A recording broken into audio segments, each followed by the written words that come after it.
Hi friends, welcome back to our channel Krittika Karthik food and tips channel. ఈరోజు video ఏంటనుకుంటున్నారా? మీకు video చూస్తేనే అర్థమైపోతుంది కదండి.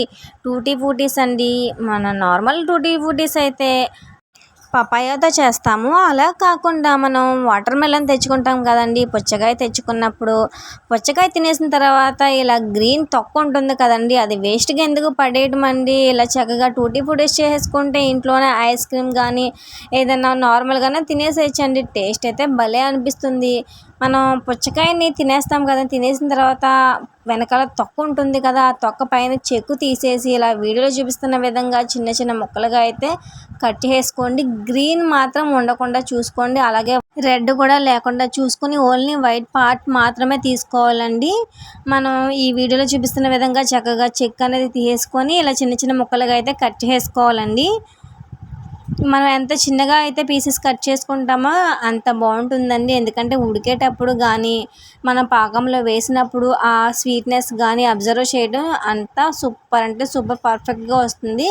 ఇలా ముందుగా కట్ చేసుకున్న వాటిని తీసుకొని ఒకసారి వాష్ చేసుకోవాలండి. వాష్ చేసుకున్న తర్వాత సరిపడినన్ని కాస్త వాటర్ అయితే యాడ్ చేసుకొని స్టవ్ పై ఒక 10 నిమిషాల పాటు ఉడికించేసుకోవాలండి. ఇలా ఉడికిన తర్వాత మనం ఇలా పట్టుకొని చూస్తే మనకు తెలిసిపోతుంది ఉడికిందా లేదనేది. ఉడికిన తర్వాత మనం స్ట్రైనర్ ఉంటుంది కదండి, స్ట్రైనర్తో సహాయంతో ఇలా వడకెట్టేసుకోవాలండి. ఇలా వడకెట్టేసుకున్న వాటిని ఒక 5 నిమిషాలు పక్కనైతే పెట్టేసుకోవాలండి. ఈలోపు స్టవ్ ఆన్ చేసుకొని కడాయి పెట్టుకొని 1 కప్పు వరకు పంచదార తీసుకొని పావు కప్పు వరకు వాటర్ యాడ్ చేసుకొని పాకం కలుపుతూ మనం తిప్పుకోవాలండి. మనకి పాకం అనేది తీగ పాకం వచ్చేంత వరకు కలుపుకోవాలి. ఇలా తీగ పాకం వస్తుంది అన్నప్పుడు మనం ముందుగా కుక్ చేసుకున్నాం కదండి, ఉడికించి పెట్టుకున్న పుచ్చకాయ ముక్కలను అయితే వేసుకొని దగ్గరకు వచ్చేంత వరకు ఆ షుగర్ అనేది పాకం అబ్జర్వ్ అయ్యేంత వరకు మనం కలుపుతూ మాత్రం ఇవి ఉడికించుకోవాలండి, ఎందుకంటే మాడిపోతాయి. ఇలా కలుపుకున్న తర్వాత ఒక ప్లేట్లోకి అయితే నేనైతే 2 కలర్స్ యాడ్ చేసుకుంటాను కాబట్టి సగం అయితే ఈ ప్లేట్లోకి అయితే తీసుకున్నాను. ఇలా కాస్త ఎల్లో కలర్ అయితే నేను తీసుకొని వాటర్లో అయితే కాస్త కలిపి ఇలా యాడ్ చేశానండి. ఇలా యాడ్ చేసి చక్కగా మిక్స్ చేసుకున్నాను. ఇలా ఎండలో పెట్టుకోవాలి వీటిని.